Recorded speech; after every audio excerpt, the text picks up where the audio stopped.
आप सबका बहुत बहुत स्वागत है सब्जेक्ट वेंचर के इस वीडियो में, जिसमें आज हम कराधान विधियों पर चर्चा करेंगे। ये कराधान विधियां हमारी बहुत इंपॉर्टेंट चैप्टर हैं। ये आपके एलएलबी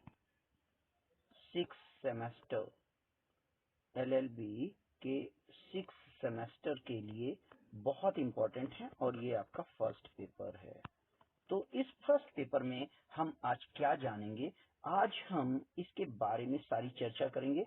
हम देखेंगे आयकर क्या है, हम देखेंगे भारतीय कंपनी क्या है, हम देखेंगे वित्तीय वर्ष क्या होता है, हम देखेंगे पेशा शब्द क्या है, व्यवसाय क्या है, यानी बहुत कुछ आप देखेंगे। किसके बारे में? हम बहुत कुछ देखेंगे, अपनी चीजों के बारे में बहुत कुछ जानने की कोशिश करेंगे और इसलिए वीडियो को अंत तक जरूर देखिएगा, क्योंकि हम आज यहाँ पर चर्चा करने जा रहे हैं और बहुत ही इम्पोर्टेंट वीडियो आपके लिए होने वाला है। तो सबसे पहले बात आती है कि अगर हम दो चीजें, मैं यहाँ पर एक चीज डिस्कस करना चाहूंगा, कर क्या है। तो पहली चीज जो कर है, कर हमारा अनिवार्य शुल्क है। पहले आपको ये बात ध्यान रखनी है, ये हमारा अनिवार्य शुल्क है, ठीक है। अब कर कौन लगाता है? तो कर सरकार लगाती है। कर के लिए कौन सा अधिनियम जिम्मेदार है? वर्तमान में कौन सा अधिनियम है? तो हमारा भारतीय कर अधिनियम 1961 काम करेगा। और माल एवं विक्रय कर अधिनियम 2017 के अकॉर्डिंग हम इन बातों पर चर्चा करेंगे। तो आज हम इस विषय पर बहुत अनिवार्य चर्चा करने वाले हैं। जरा वीडियो को ध्यान से देखिएगा और अगर आप चैनल में पहली बार हैं तो कृपया चैनल को लाइक कर लें, सब्सक्राइब करके रखें, जिससे कि आपको आने वाले हर वीडियो का नोटिफिकेशन मिल सके। चलिए वीडियो शुरू करते हैं। तो यहाँ पर आप देख रहे हैं आय क्या है। आय क्या है? तो आय की परिभाषा आयकर अधिनियम की धारा 2 में दी गई है और 2 के भाग 24 में दी गई है। देखिए, जो कोई भी अधिनियम है, अधिनियम के धारा एक में उसका नाम और उसका प्रवर्तन होता है कि वो अधिनियम कब लागू हुआ। और धारा 2 जो होती है, वो धारा 2 हमेशा एक परिभाषा के लिए यूज होती है। किसके लिए यूज होती है? परिभाषा खंड के लिए। तो जितनी भी परिभाषाएं दी जाएंगी वो बेसिकली धारा 2 में दी जाएंगी। इस बात को हमेशा ध्यान रखेंगे, धारा 2 को याद रखेंगे परिभाषा के लिए, ठीक है। और इसके बहुत सारे मल्टीपल खंड होंगे, 2 के बहुत सारे खंड हैं। इस अधिनियम में लगभग 2 के धारा 45 खंड हैं। तो इस तरीके से आपको ये बात ध्यान देनी है कि आयकर अधिनियम में धारा जो आय की परिभाषा है, उसके अंतर्गत धारा 2 और 24 में दिया गया है। इसके तहत है क्या? आय के अंतर्गत लाभ आता है, अभिलाभ आता है, लाभांश आता है, वेतन आता है, कोई विशेष भत्ता आता है या करदाता को स्वीकृत कोई भी भत्ता, जो पूंजी लाभ 45 के अंतर्गत देय हैं। जो 45 धारा यानी धारा 45 के तहत कर योग्य आय बताई गई है। तो इसके तहत जो भी चीजें होंगी वो याद रहेंगी आपको। आगे देखते हैं कि इसमें और क्या चीजें आ रही हैं। तो इस अधिनियम में लॉटरी से, क्रॉसवर्ड पहेली से, जो कि आप सुडोको खेलते हैं, घुड़दौड़ और ताश के पत्तों से या अन्य किसी प्रकार के जुए या सट्टे से कोई प्राप्त राशि मानी जाती है, ये कर योग्य हैं। ध्यान रखेंगे, ये कर योग्य हैं। आपसे पूछा जा सकता है कि लॉटरी कर योग्य है कि नहीं, क्रॉसवर्ड पहेली की आय कर योग्य है कि नहीं, घुड़दौड़ ताश के पत्तों की इनकम कर योग्य है कि नहीं। अब दूसरी डिफिनीशन को देखते हैं। निर्धारित्री क्या है? निर्धारित्री क्यों कौन है? तो ये व्यक्ति है, ये बेसिकली करदाता है और ऐसा करदाता निर्धारित्री कहा जाता है जिस पर कर का निर्धारण हो चुका है। तो आयकर अधिनियम की धारा 2 के भाग 7 में ये व्यक्ति है जिसके द्वारा कोई धनराशि इस अधिनियम के तहत देय है। अब इसके अतिरिक्त उसे कैसा या तो वो व्यक्ति है या ऐसा व्यक्ति है जिसे वेतन प्राप्त हुआ हो। ऐसा व्यक्ति जो 160 के तहत मृत्यु हो जाने के बाद उसका वैध प्रतिनिधि है, या फिर ऐसा कोई व्यक्ति है जो अवयस्क का संरक्षक या प्रबंधक है। तो ऐसे किसी भी व्यक्ति को याद रखिएगा, पहला नंबर हो गया हमारा कोई व्यक्ति जिसके तहत धनराशि दे है, दूसरा जिसको कोई वेतन प्राप्त हुआ है, तीसरा व्यक्ति जो कोई वैध प्रतिनिधि है, चौथा व्यक्ति जो कोई संरक्षक है इस अधिनियम के तहत, और लास्ट में चूक करने वाला कोई व्यक्ति है, डिफॉल्टर। व्यतिक्रम एक वर्ड है यहाँ पर, व्यतिक्रम। व्यतिक्रम का मतलब है डिफॉल्ट, अंग्रेजी वालों के लिए डिफॉल्ट। तो ये याद रखें कि व्यतिक्रम अगर किसी व्यक्ति ने किया है तो वो भी डिफॉल्टर माना जाता है, और इसके तहत वो भी निर्धारित व्यक्ति है जिसके लिए इस अधिनियम के तहत आपको कर दे है। आगे बात आती है कर निर्धारण वर्ष क्या है। तो कर निर्धारण वर्ष जो है वो कर निर्धारण वर्ष अधिनियम की धारा 26 के अनुसार 12 महीने की अवधि है, जो 1 अप्रैल से शुरू होकर 31 मार्च को समाप्त होती है। तो ये बात याद रखेंगे कि 12 महीने की इस अवधि को हम वित्तीय वर्ष कहते हैं, इसको हम वित्तीय वर्ष कहते हैं। अब इसको आप समझना अगर चाहते हैं तो मैं थोड़ा सा इसको साइड करके आपको उसके बारे में बता देना चाहता हूं। तो यहाँ पर आप ये समझिए कि जो हमारा वित्तीय वर्ष है, वित्तीय वर्ष, अब वित्तीय वर्ष का मतलब क्या है, एक फाइनेंशियल ईयर क्या है। तो 1 अप्रैल से 31 मार्च ये हमारा फाइनेंशियल ईयर हो जाता है। तो जैसे 1 अप्रैल 2023 से ये वर्ष शुरू हुआ और ये वर्ष 31 मार्च 2024 को समाप्त होगा। तो ये हमारा वित्तीय वर्ष हो गया। अब इसके पहले की जो अवधि आई, इसके पहले की अवधि कौन सी आई, 1 अप्रैल 2022 से 31 मार्च 2023 तक का वर्ष। ये वर्ष क्या होगा, ये वर्ष हमारा गत वर्ष कहलाएगा, ये वर्ष हमारा गत वर्ष कहलाएगा। ये बात याद रखेंगे। तो ये वित्तीय वर्ष की अवधारणा हमेशा यहाँ से शुरू होगी। आपसे वो पूछेगा, आपसे कहेगा कि वित्तीय वर्ष कब शुरू होगा, 1 अप्रैल से शुरू होगा, कब खत्म होगा, 31 मार्च को खत्म होगा। गत वर्ष कब शुरू होगा, इस वाले वित्तीय वर्ष के ठीक पहले इसकी 12 महीने की जो अवधि है वो हमारी गत वर्ष में आएगी। तो शायद आपको बात समझ में आ चुकी होगी। अब हम आगे बढ़ते हैं। तो आगे बढ़ने के लिए फिर देखते हैं कि गत वर्ष क्या है। तो गत वर्ष के बारे में हम पीछे डिस्कस कर चुके हैं। आपने देखा है कि गत वर्ष आयकर अधिनियम की धारा 3 के तहत निर्धारण वर्ष से पूर्व का एक जो समय है वो गत वर्ष कहलाएगा। तो यहाँ पर आप देख लें कि कर निर्धारण वर्ष की जो परिभाषा है वो हमारी धारा 26 में दी गई है, और जो गत वर्ष के निर्धारण की बात है वो धारा 3 में दिया गया है। तो वित्तीय वर्ष 1 वर्ष पूर्व अवधि 31 मार्च से 1 अप्रैल तक शुरू होगी। आगे देखते हैं, आगे क्या बात है, कंपनी क्या है। तो कंपनी आयकर के अधिनियम धारा 2 के भाग 17, ये ध्यान रखिएगा, धारा 2 के भाग 17 में कंपनी शब्द से अभिप्राय किसी भारतीय कंपनी से है। अब इस कंपनी में और क्या क्या चीजें आ सकती हैं, तो इस कंपनी में और जो चीजें आएंगी उनको जरा देख लेते हैं कि इसमें और चीजें क्या हैं। तो भारत के बाहर किसी देश में निगमित कोई कंपनी, यानी अगर बाहर की कंपनी है और भारत में आके काम कर रही है, या जिस पर कर निर्धारण किया गया है ऐसी कोई संस्था है, या समाज का कोई भारतीय विदेशी संस्था है जो भारतीय विधि के तहत कंपनी घोषित की गई हो, वो आती है। तो इसे हम कंपनी कहते हैं और इनका प्रोडक्शन देखा जाएगा। फिर आगे देखते हैं, कर निर्धारण अधिकारी कौन है। तो कर निर्धारण अधिकारी से मतलब क्या है कि आयकर अधिनियम की धारा 2 के अंतर्गत नवीन उपधारा 7 जो कि 1987 में जोड़ी गई, ये बात पूछी जा सकती है कि इसमें उपधारा 7 कब जोड़ी गई है, यानी धारा 2 की उपधारा 7 कब जोड़ी गई।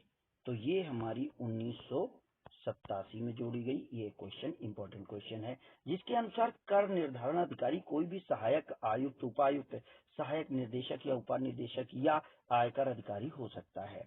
अगले क्वेश्चन को देख लेते हैं। आयकर के रूप में काम करने वाले, आयकर के रूप में यानी कर क्या है, तो सरकार द्वारा किसी भी व्यक्ति की आय, बिक्री, सेवाओं के बदले लगाया जाने वाला अनिवार्य भुगतान कर कहलाता है, और जिसका भुगतान करने का दायित्व तो करदाता पर होता है। अगर वो नहीं करता तो फिर वहां पर वो व्यतिक्रम यानी डिफॉल्टर कहलाएगा। लाभांश क्या है, तो लाभांश को परिभाषित करते हैं अधिनियम की धारा 2 की धारा 22 में, यानी लाभांश डबल धारा है। लाभांश को सामान्यतः पिछले वर्ष या पिछले वर्ष के अंशदानों से प्राप्त होने वाले अंश के रूप में परिभाषित किया गया है। लाभांश का मतलब होता है कि अगर कंपनी 100 रुपए से काम कर रही थी और कंपनी को 150 रुपए मिले तो उसको 50 रुपए का प्रॉफिट हुआ है।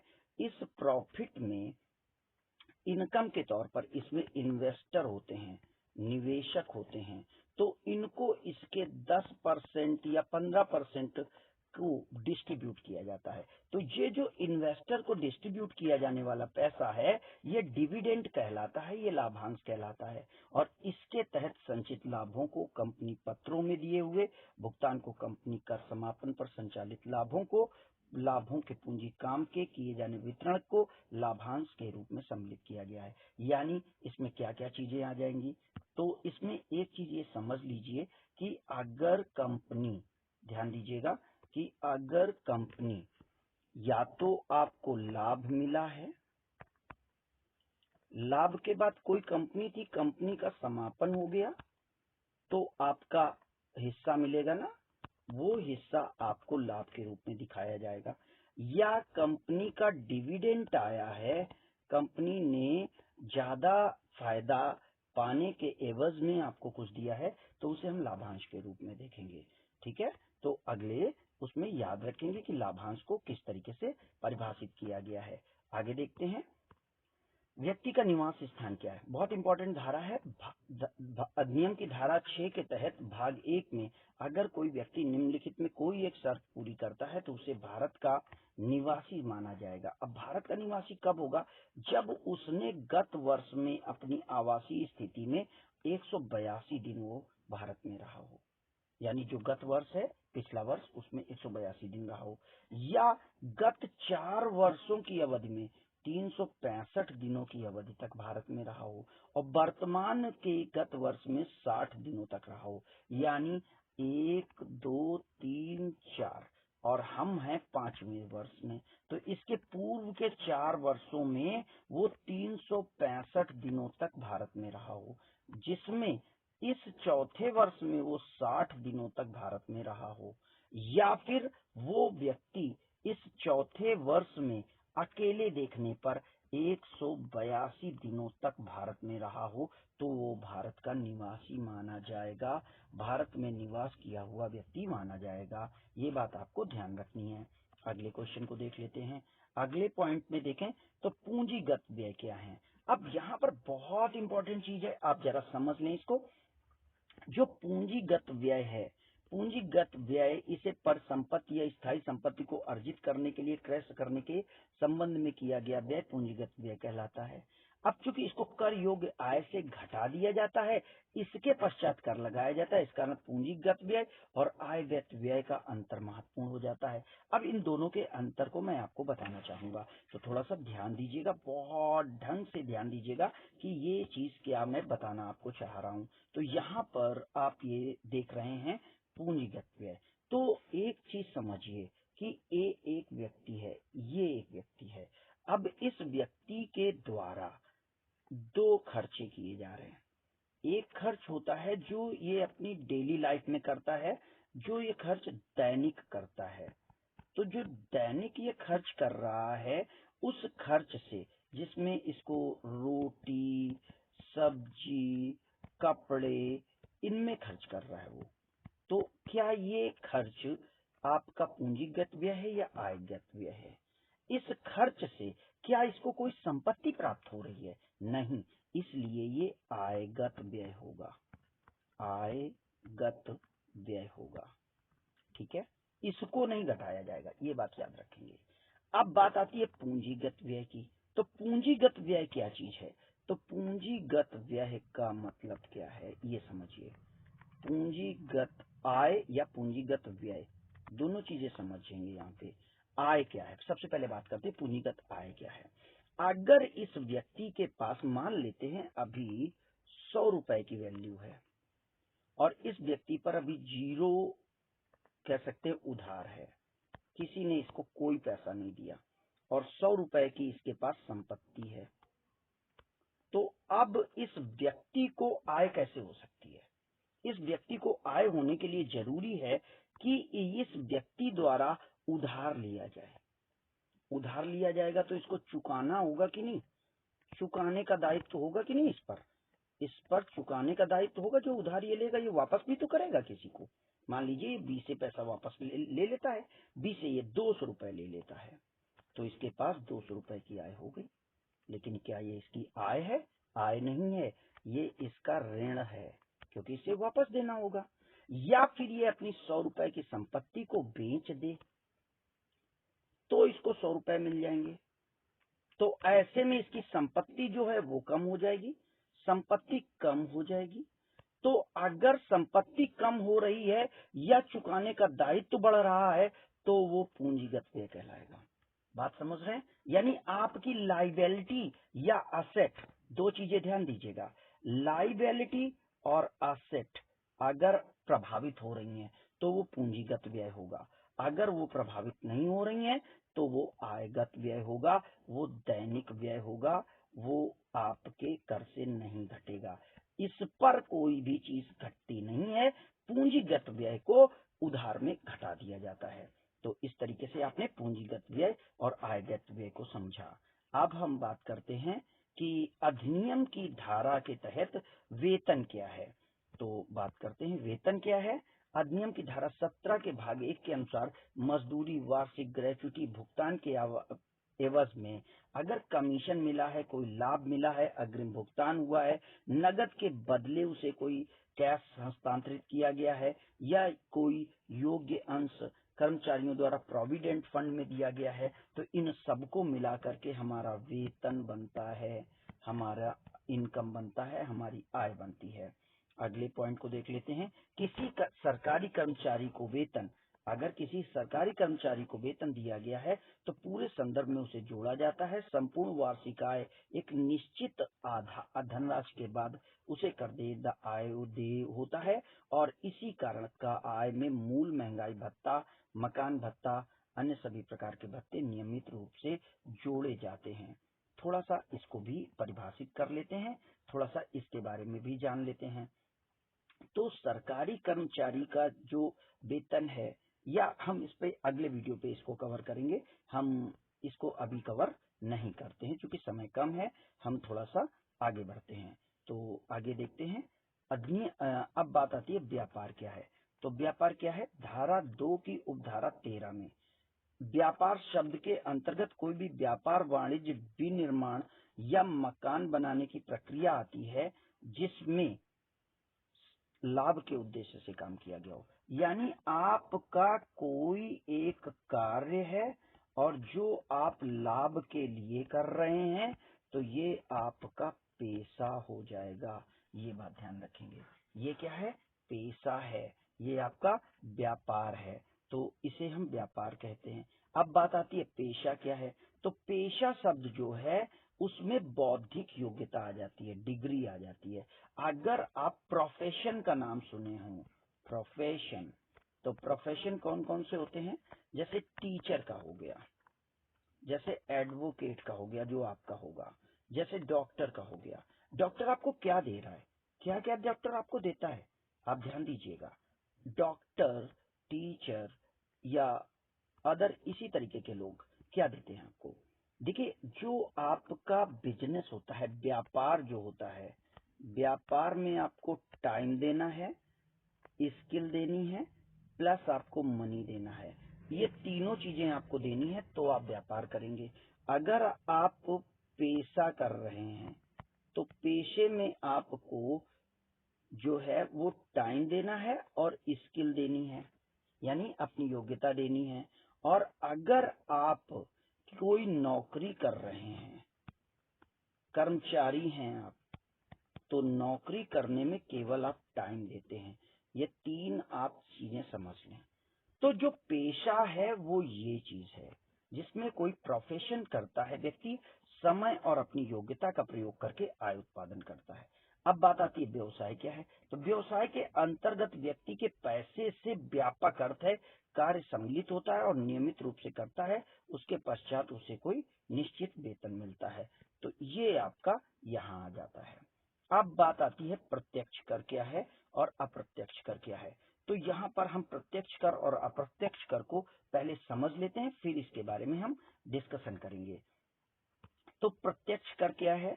प्रत्यक्ष कर वह है जिसमें वही व्यक्ति कर का भार वहन करता है जिस व्यक्ति पर कर लगाया गया होता है। ऐसे में कर का भार दूसरे व्यक्ति पर अंतरण नहीं हो पाता। ये परिभाषा ध्यान दीजिएगा, अभी मैं इस पर डिस्कस करूंगा।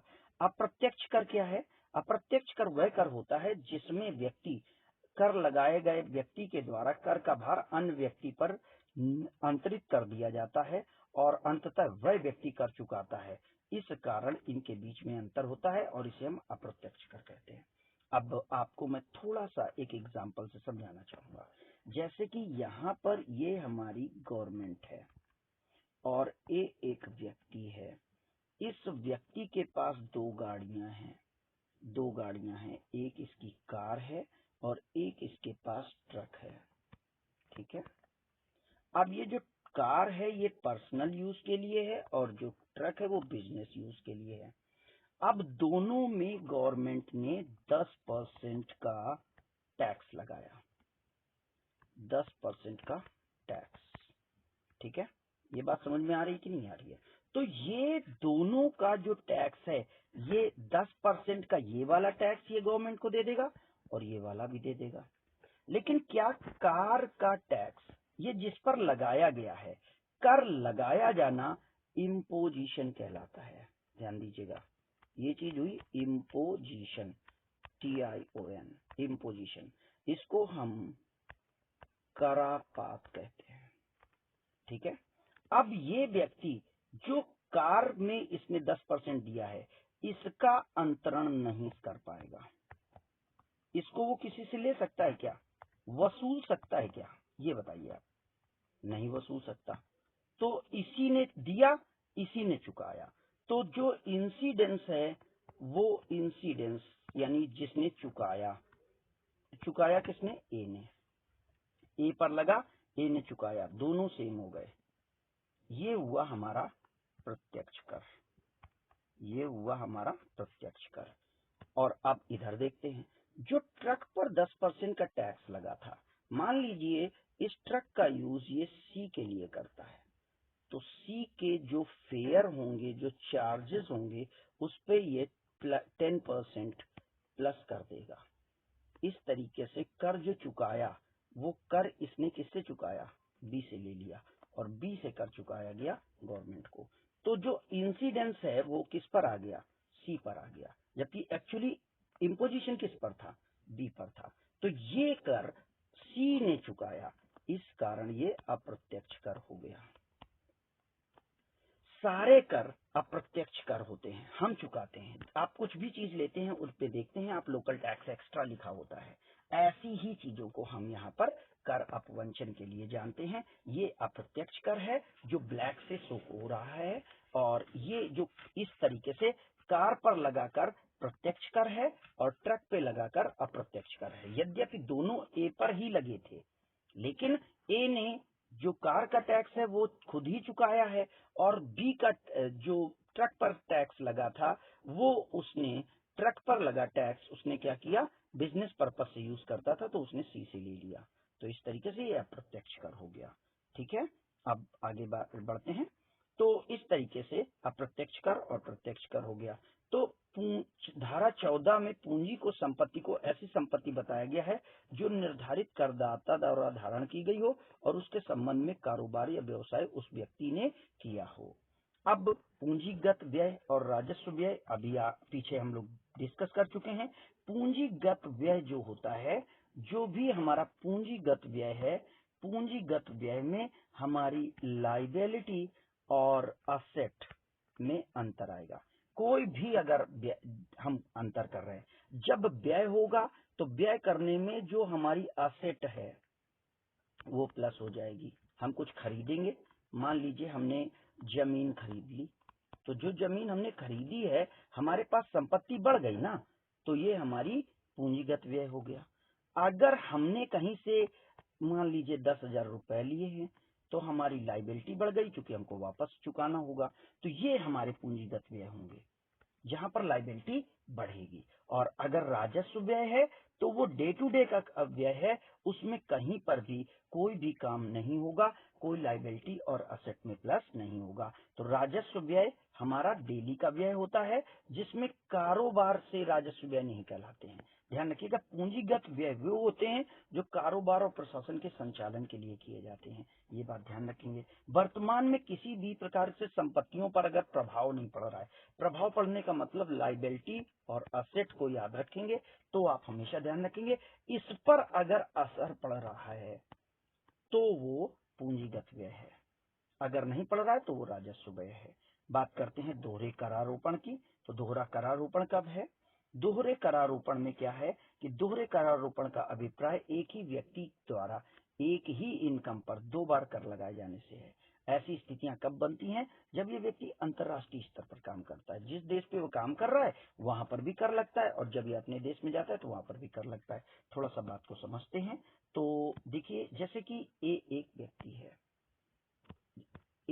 व्यक्ति है और ये व्यक्ति इंडिया में काम कर रहा है, और ये व्यक्ति इंडिया में काम कर रहा है और है ये व्यक्ति यूएसए का।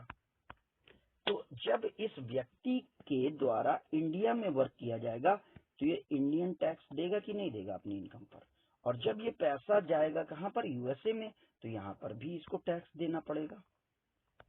इनकम तो एक ही है ना, व्यक्ति तो एक ही है ना, तो एक बार इसको टैक्स इंडिया में देना पड़ेगा और एक बार टैक्स इसको यूएसए में देना पड़ेगा। तो इस तरीके से इसे हम दोहरा करारोपण कहते हैं। आगे देखते हैं, अनुलाभ क्या है, एक्स्ट्रा लाभ क्या है? तो अनुलाभ से मतलब क्या है? कर अधिनियम की धारा 17 के अनुसार आकस्मिक फीस भुगतान या लाभ जो वेतन के अतिरिक्त व्यक्ति को प्राप्त होते हैं उसके पूर्व में दिए जाते हैं, वो अनुलाभ कहलाते हैं। आगे देखते हैं, ह्रास क्या है? बहुत इंपॉर्टेंट चीज है ह्रास। ह्रास को हम कैसे डिफाइन कर सकते हैं? इसको आप डेप्रीसिएशन के रूप में जानिए। डेप्रीसिएशन, आपने अगर अपनी गाड़ी में बीमा कराया है तो आपको पता होगा अब गाड़ी में घिसावट होती है, 10% एवरी ईयर वैल्यू लेस हो जाती है। जो लोग कराते हैं वो जानते हैं। ये 10% वैल्यू लेस हो जाना क्या है? अगर आपकी गाड़ी 40,000 रुपए की थी तो 1 साल बाद गाड़ी की कीमत 36,000 रुपए बचेगी। तो इस तरीके से गाड़ी से अगर आपको 10,000 रुपए की इनकम हुई है तो इसमें 4,000 रुपए आप घिसावट के घटा देंगे और शुद्ध इनकम के रूप में आपको 6,000 रुपए मिलेंगे। ये आपकी नेट इनकम होगी, एनआई होगी, और ये आपकी ग्रॉस इनकम होगी, जीआई, और इसमें माइनस करेंगे डेप्रीसिएशन। ये बात याद रखेंगे। तो इस तरीके से व्यापार में जब कोई व्यक्ति अपनी उपयोग करता है वस्तु को तो उसकी उपयोग मूल्य में आई कमी को हम घिसावट कहते हैं। इसे स्वीकृत किया जाता है और इसे घटा दिया जाता है। चूक में करदाता, करदाता में चूक यानी डिफॉल्ट होना, ये डिफॉल्ट है, डिफॉल्ट। तो चूक में करदाता डिफॉल्ट। आयकर अधिनियम की धारा 220 के तहत अगर कोई व्यक्ति जो एडवांस टैक्स से अलग है तामील होने के 30 दिनों के अंदर नहीं जमा करता है, ध्यान रखिएगा, जिस दिन से आपको नोटिस मिला, अगर नोटिस की डेट से आपने 30 डेज में टैक्स पे नहीं किया तो आप डिफॉल्टर हो जाएंगे और आपको व्यतिक्रम माना जाता है। तो इस तरीके से ऐसी स्थिति में डिफॉल्टर या चूक माना जाता है। इस पर आपसे पूछा जा सकता है 1% मंथली इंटरेस्ट चार्ज हो जाता है। मंथली ये पूछा जा सकता है कितना इंटरेस्ट चार्ज होगा अगर डिफॉल्ट हो जाता है, तो ये बात याद रखेंगे। अगले क्वेश्चन को देखते हैं, कृषि योग्य आय क्या है। तो भारत एक कृषि प्रधान देश है। यहाँ पे कृषि योग्य आय पर कर अधिक लगाने के लिए बाध्य नहीं किया गया है, इसलिए विधिक प्राधिकारियों को कृषि योग्य भूमि को आयकर की धारा 101 है, 1001 नहीं है, माफ करें, से के अंतर्गत कर से मुक्त रखा गया है। आकस्मिक आय क्या है। आकस्मिक आय को हम विंडफॉल गेन कहते हैं, विंडफॉल गेन कहते हैं, और कुछ मामलों में ये टैक्स फ्री होती है, क्योंकि जब ये आपको मिलती है तो टैक्स डिडक्ट हो जाता है, ऑलरेडी टैक्स कट जाता है। तो इसलिए इसकी गणना आवर्ती आय नहीं होती, ये एक बार ही होती है। इस कारण सहयोग पूर्ण ढंग से अनिश्चित समय में होती है। सहयोग से प्राप्त होने वाली आय को कर योग्य आय में सम्मिलित किया जाता है। आवश्यक तत्वों में वेतन, भवन, संपत्ति से प्राप्त आय, व्यापार और पैसों से प्राप्त आय या अन्य स्रोत आते हैं। अगले क्वेश्चन को देखें, मकान की संपत्ति से क्या आशय है। तो मकान की संपत्ति से आशय धारा 22 के अनुसार ऐसे भवन से है जो स्वामित्व प्रदान करता है, आय प्रदान करता है। भवन संपत्ति में आय के प्राप्त होने के कारण कारोबार और व्यवसाय में ऐसी आय का प्रयोग नहीं किए जाने के कारण लाभ प्राप्त होता है। आपने मकान बनाया, जो आपने हाउस बनाया है, और उस हाउस पे जब आप रेंट पे देते हैं तो उसका आप यूज नहीं करते, इसके कारण आपको इससे इनकम प्राप्त होती है, क्योंकि मकान आपका था। इस इनकम को कर योग्य आय में रखा गया है। कर का पुनर्निर्धारण, कर का पुनर्निर्धारण क्या है। तो देखते हैं, कर का पुनर्निर्धारण दोबारा से टैक्स का असेसमेंट किया जाना है। तो कभी कभी ऐसा पाया जाता है कि करदाता द्वारा आवश्यकता या वर्तमान आय से कम निश्चित हुआ है, यानी आय ज्यादा है और कर का निर्धारण कम है। तो ऐसे अनुपात में अनुच्छेद 17 के अनुसार व्यक्ति की समस्त आय का पुनर्निर्धारण किया जाएगा और पहले प्रदान किए गए जमा किए गए टैक्स को, जो आपने ऑलरेडी पे कर दिया है, वो आपका घटा दिया जाएगा और जो वर्तमान में आएगा वो आपको पेमेंट करना होगा। अग्रिम कर क्या है, एडवांस टैक्स क्या है। तो एडवांस टैक्स सरकारी कर्मचारियों द्वारा पूर्ववर्ती जमा किए कर को कहा गया है। यह व्यवस्था करदाता के द्वारा एक साथ टैक्स दिए जाने पर उपयोग के लिए आय न रह जाने से बचने के लिए किया जाता है। मतलब को थोड़ा समझते हैं, मैं एक्सप्लेन करता हूं आपको। देखिए, जैसे कि यहाँ पर कोई भी व्यक्ति है, 1 2 3 4, इसको जब मार्च के महीने में पेमेंट करना होता है, सपोज दैट इस व्यक्ति की 30,000 इनकम है। अब इस व्यक्ति की टैक्स जो बन रहा है, इस व्यक्ति का टैक्स ही अगर 28,000 के आसपास बन जाता है सपोज, तो इस व्यक्ति के पास मार्च में पूरा टैक्स कट जाएगा और इस व्यक्ति के पास 2,000 रुपए आएंगे। तो ऐसे में अपना खर्च कैसे चलाएगा। इस स्थिति से बचने के लिए जब पहले से ही इनकम पर देखी जाती है, तो इस व्यक्ति से 1,500 रुपए या 2,000 रुपए कुछ भी एडवांस टैक्स के रूप में पर महीने काटा जाएगा।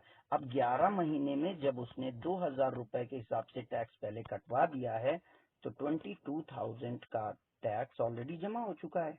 अब बचा आपका 6,000 का टैक्स, तो वो यहाँ से कट जाएगा, 6,000 यहाँ माइनस हो जाएगा और व्यक्ति को 24,000 रुपए इनकम के रूप में मिलेंगे, जिससे वो अपने खर्च चला पाएगा। तो इस बात के लिए एडवांस टैक्स पहले से ही सरकारी कर्मचारी द्वारा कटवाया जाता है। अब आगे देखते हैं, परमानेंट अकाउंट नंबर क्या है, पैन नंबर क्या है। इसको परमानेंट अकाउंट नंबर कहते हैं। ये सेक्शन 139A में आता है। इसे हम स्थायी खाता कहते हैं, जो कर विभाग द्वारा हर व्यक्ति के लिए अलग अलग दिया जाता है। और यहाँ पर आपको ये बात ध्यान देनी है कि कोई भी व्यक्ति हो, वो व्यक्ति परमानेंट अकाउंट नंबर जो होता है वो आपको प्रदान किया जाता है। और परमानेंट अकाउंट नंबर व्यापारिक व्यक्ति अगर है, काम कर रहा है, अपनी हैसियत रखता है, तो उसका अलग पैन नंबर होगा, यानी हस्बैंड एंड वाइफ दोनों अगर काम कर रहे हैं तो इनका पैन अलग होगा, इनका पैन अलग होगा। ऐसा नहीं होगा कि दोनों को एक साथ पैन नंबर दे दिया जाए, अलग अलग पैन नंबर होगा।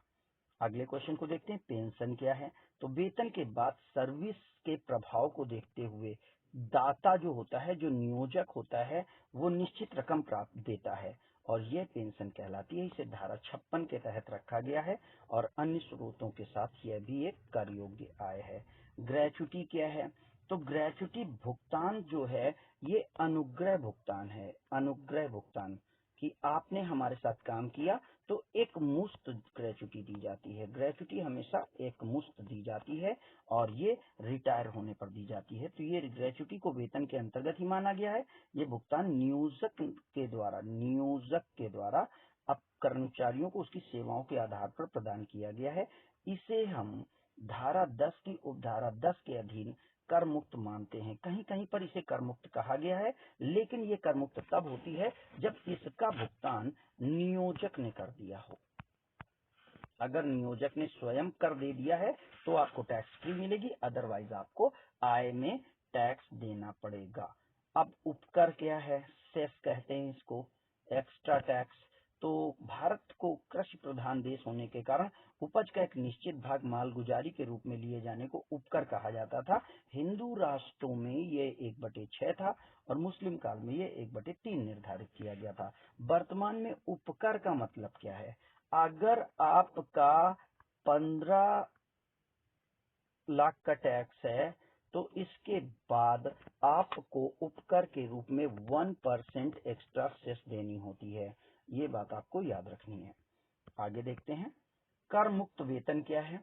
तो कर मुक्त वेतन क्या होता है। कर मुक्त वेतन ऐसा वेतन होता है जिसका भुगतान नियोजक द्वारा कर्मचारियों के लिए किया जाता है। ऐसे भुगतानों का कर नियोजक के द्वारा पहले ही चुका दिया गया होता है। इस प्रकार यह शुद्ध वेतन होता है। हानियों को आगे ले जाना यानी लॉस टर्नओवर करना, इसको रोल ओवर बोलते हैं। रोल ओवर, जैसे 2022-23 में मुझे 50,000 का लॉस होता है तो 2023-24 में हम इसको रोल ओवर करके आए प्रॉफिट में घटा देंगे, दिखा देंगे कि पिछली बार हमको प्रॉफिट हुआ था, जैसे इस बार हमको 80,000 का प्रॉफिट हो जाता है तो हमारी आय जो होगी वो मात्र 30,000 ऐड की जाएगी, 50,000 इसमें एडजस्ट हो जाएगा। इसे हम हानियों को आगे ले जाना कहते हैं। आगे देखते हैं, इसमें यही चीज है कि जो विवरण, जिसको पीछे हम समझा चुके कि विवरण अगर करदाता द्वारा होता है तो इसके बचने के उद्देश्य से उस अन्य वर्ष में दर्ज करा दिया जाता है। ऐसी हानियों को दूसरे वर्ष में ले जाने के कारण इसे हानि लाभ से घटाकर आयकर में घटा दिया जाता है। अब बात आती है कर का भार क्या है। तो कर का भार इंसिडेंस कहलाता है। हम इस पर पीछे चर्चा कर चुके हैं। कर का भार इंसिडेंस ऑफ टैक्स कहलाता है। इसको अधिनियम की धारा 5 में दिया गया है। इसका मतलब अंतिम रूप से कर का भार कोई दूसरा व्यक्ति वहन करता है। गवर्नमेंट ने टैक्स लगाया ए पर, ए ने वसूल टैक्स लिया बी से, तो ऐसे में ये टैक्स बी ने गवर्नमेंट को दिया ना, तो इसे हम अप्रत्यक्ष कर कहते हैं और इस पर इंसिडेंस आया।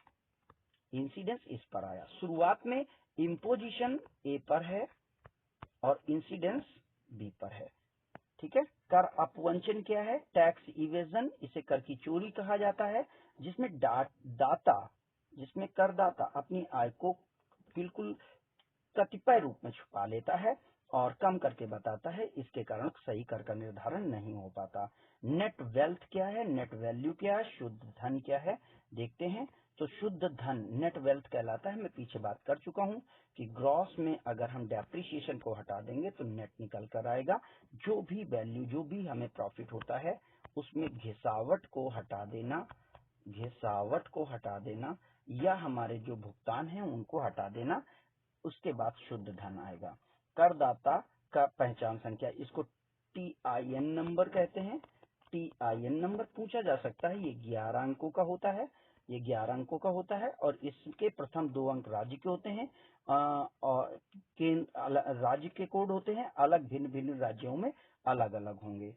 आगे देखते हैं, इनपुट टैक्स के रूप में क्या होता है, इनपुट टैक्स क्या है, तो इनपुट टैक्स को हम देखें तो इनपुट टैक्स केंद्रीय माल एवं सेवा प्राधिकरण अधिनियम 2017 की धारा उपधारा 62 में इनपुट टैक्स अर्थात इनपुट को केंद्रीय कर द्वारा राज्य कर, एकीकृत कर और संघ क्षेत्र संबंधी रूप में पहचान के लिए विभाजित किया गया है। केंद्रीय माल एवं सेवा कर अधिनियम 2017 की धारा 5 में नियुक्त अधिकारियों की शक्तियों का उल्लेख है, जिसके द्वारा उत्पादकों की करदाताओं की पहचान करना, उनके आय कार्ड का उनकी आय का संग्रहण करना और उनके व्यापारिक अधिकारों का, प्रतिष्ठानों का निरीक्षण किया जाना संभव है। ये कर अधिकारियों की शक्तियां हैं। आगे नामे एंड जमा क्रेडिट क्या है, तो इसको देख लेते हैं। क्रेडिट एंड डेबिट क्या कहा गया है इसको, तो जमा पत्र क्रेडिट है और नामे पत्र डेबिट है। ये जीएसटी के तहत धारा 24 में ये विवरण दिए गए हैं, जिसके अनुसार माल एवं सेवाओं की पूर्ति करने वाले इनवॉइस, जिसे हम बीजक कहते हैं, यानी आप एक इनवॉइस दे करके कर योग्य आय को और संग्रहण को निश्चित करेंगे। ये बात इस पे बताई गई है। उपभोक्ता कल्याण निधि, ये कंज्यूमर जो वेलफेयर फंड है, इसको केंद्रीय माल सेवा कर अधिनियम की धारा 57 में बताया गया है। इसकी धारा 54 की 5 में ये बताया गया है कि इससे भिन्न रकम किस तरीके से उपभोक्ताओं के वेलफेयर के लिए प्रयोग की जाएगी। तो इसके बारे में विवरण नियंत्रक महालेखा परीक्षक वार्षिक तौर पर तैयार करेंगे। अगले उसको देखते हैं। नियंत्रक महालेखा परीक्षक द्वारा तैयार किया जाता है। परिसमापक क्या है, लिक्विडेटर क्या है, तो लिक्विडेटर के रूप में किसी भी कंपनी के संदर्भ में सिविल प्रक्रिया संहिता की धारा 1908 की आदेश 40 के अनुसार परिसमापक कंपनी के लिए नियुक्त किया जाता है। ये कंपनी का संपूर्ण लेखा जोखा तैयार करके उसके मूर्त रूप को परिवर्तित करता है, लेखा जोखा तैयार करता है, अंत में कुल डेबिट और क्रेडिट तैयार करके कंपनी की निधि का निपटारा करता है। आगे देखें, वस्तु एवं जीएसटी कर। ये जो वस्तु एवं सेवा जीएसटी को 2017 में लागू किया गया है, जिसके माध्यम से पहले से प्रयोग की जा रही मूल्य संवर्धित कर, यानी जो पहले वैट वैल्यू एडेड टैक्स चलता था, इसको जीएसटी ने रिप्लेस कर दिया है। वैट हमारा 2017 तक रहा है, 2017 में इसे जीएसटी ने रिप्लेस कर दिया है और वर्तमान में जीएसटी को ही हम लागू कर रहे हैं। तो फ्रेंड्स, यहाँ पर हम अपने इस वीडियो को समाप्त करते हैं। अगर वीडियो अच्छा लगा हो, कृपया इसे लाइक करें, अपने दोस्तों तक जरूर शेयर करें और मुझे उम्मीद है आप अच्छे स्कोर के साथ अपने एग्जाम को पास कर पाएंगे।